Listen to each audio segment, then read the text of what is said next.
ever wondered how a routine flight can turn into one of the worst aviation disasters in history?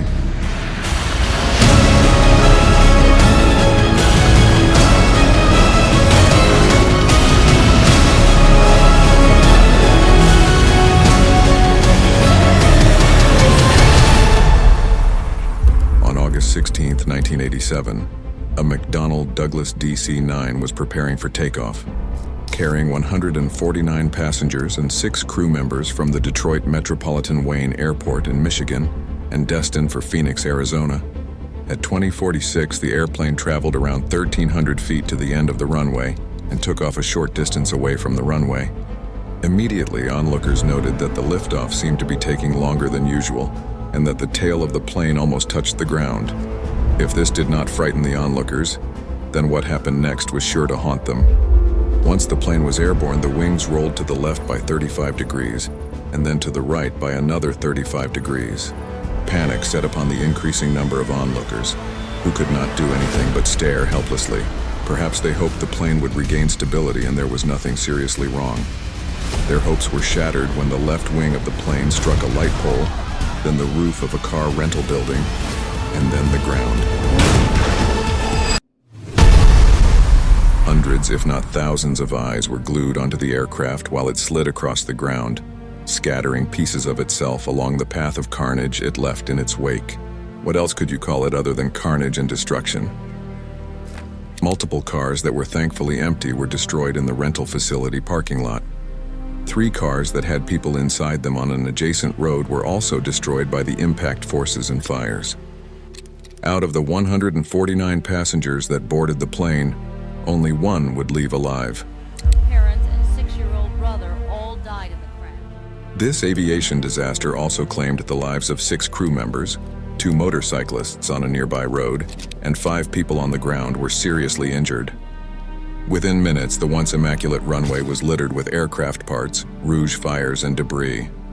Within minutes, a routine flight from Michigan to Arizona was transformed into one of the most tragic aviation disasters in human history. And all anyone could wonder was, who was to blame? The airplane was obliterated, which was hardly surprising considering the fact it held 36,000 pounds of Jet A fuel. Investigation into how this devastating loss of life and colossal aviation disaster took place would not be easy. Despite the difficulties, the National Safety Board was able to determine a potential malfunction in the takeoff warning system. This system was designed to verbally inform the flight crew that items on their checklist have not been completed and that the aircraft was not safe to take off. It would have sounded like this. If there was a malfunction within this system, then the flight crew would not have heard the message and be left unaware that the airplane was not configured for takeoff. However, the malfunction on its own could not have been responsible for the disaster, as the system did not perform any mechanical role in flying. It served simply to inform the flight crew that they had made an error they were solely responsible for making. Other than this potential malfunction, the safety board concluded that there were no pre-existing malfunctions within any of the aircraft's structures and systems. Once that was confirmed, mechanical error was ruled out. And since the weather conditions were not abnormal, only sabotage or human error could be attributed to causing the disaster. Before every takeoff of every aircraft, that aircraft must have a variety of changes performed, depending on a variety of factors in order to ensure a safe and successful takeoff. These changes are called the configuration of the aircraft. Think of them as a series of tweaks to the settings of the aircraft. In order to make the process of configuring the aircraft more efficient and remove the possibility of human error, there are checklists that all flight crew must follow. To ensure that the checklists are handled correctly and at the very least are performed, the captain must initiate each checklist by verbally calling for it. Should the captain not call for a checklist for whatever reason, the first officer must ask the captain if he is ready to call for the checklist. The checklist usually takes 1 to 2 minutes, and the very first item on the taxi checklist was regarding the flaps and slats.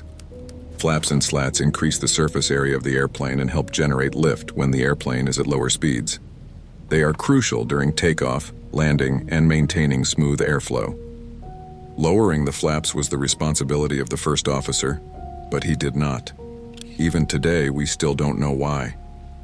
Operating an aircraft, any aircraft, is a high-stakes task, and each procedure is set for the safety of everyone on the aircraft. Each procedure is mandatory, and protocol must be followed to the letter. The first officer knew this, and that the safety board could not determine why the first officer did not lower the flaps. During the same time period that the first officer was responsible for lowering the flaps, he was also responsible for selecting the ATIS radio frequency, listening to and copying the contents of said ATIS message, and verifying with the takeoff runway chart whether or not Flight 255 could use runway 3C. He also sequenced with other traffic and received other ground control instructions. Although this may seem like an excess of work, every takeoff requires just as much effort and attention.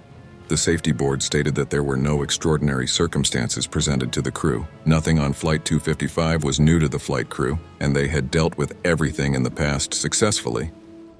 Post-flight opinions taken from the flight crew's peers were in favor of their abilities. They were seen as well-regarded, competent, qualified, and considered experienced. Astonishingly, from a recording taken from the cockpit, we know that the captain did not call for the checklist. Neither did the first officer ask him if he was ready to initiate verbal confirmation. This was a major deviation from the standard protocol and was not approved by any of their superiors.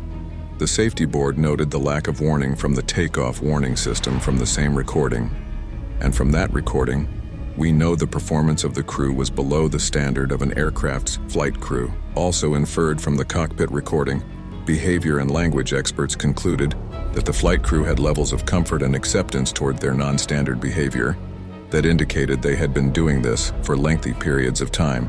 Due to the checklist not being completed, the airplane was not configured and therefore not suitable for takeoff. The omission of the taxi checklist was further verified by the flight crew's inability to engage the auto throttles at the start of takeoff. At that point, the safety board was almost certain the flaps and slats were fully retracted during takeoff. They also confirmed that the slat cable was damaged when the left wing first struck a light pole. With regards to the takeoff warning system, it was uncovered that electricity was not being supplied to the system, and the reason why was related to the circuit breaker. The circuit breaker was severely damaged during the accident, so it was impossible to know for certain why electricity was not supplied to the takeoff warning system. However, there are three plausible reasons as to why.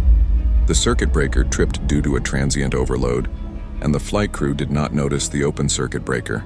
Or the circuit breaker did not allow current to flow to the power supply and did not alert the crew by tripping, or the flight crew intentionally tripped the circuit breaker. Despite this, the failure to configure the airplane lies solely on the crew's shoulders. A potential reliance on an automated systems warning did not cause this disaster.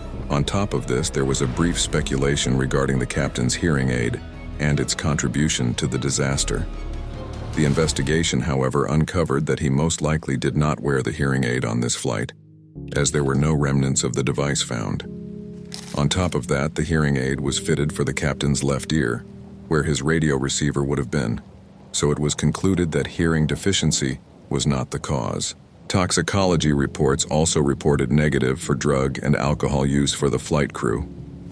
It has been concluded by the safety board that the flight crew would have believed that they encountered wind shear and focused their attention on escaping what they believed to be a wind shear encounter.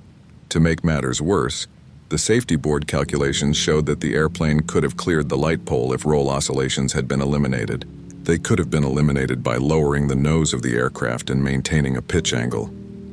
The safety board concluded that the cause of the disaster of Flight 255 was the flight crew's failure to use the taxi checklist and configure the aircraft. Both the captain and first officer completely ignored procedures placing themselves, the passengers, and those on the ground around them in peril. Their conclusion for the tragedy included there was no wind shear during takeoff or after liftoff. Takeoff was done while the aircraft was not configured, and the flaps were fully retracted. The flight crew did not perform the checklist suitably. The aircraft could have cleared the light pole by 500 feet if the slats had been extended. The takeoff warning system was malfunctioning, and finally the disaster was avoidable. One of the most tragic aviation disasters in history was completely avoidable. It was caused by the deliberate refusal to conform with mandatory aircraft procedures. Both the captain and the first officer died from severe blunt force trauma. The cabin section of the plane which held the passengers was demolished by impact forces, killing everyone, but one 4-year-old girl who survived due to extremely fortuitous circumstances. This tragedy was classified as non-survivable by the safety board. Following the initial accident, the aftermath left the nation in a state of shock and grief, fueled by the witness statements that painted a chilling scene. Witnesses stated that after impacting the light pole, a 5-foot chunk of the wing section fell off the aircraft's body.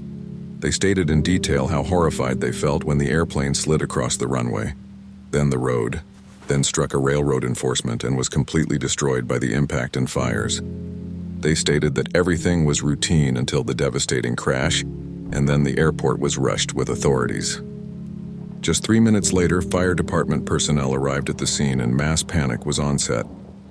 156 dead, and a 4-year-old girl left severely injured and burned, a 4-year-old girl whose family had all just died.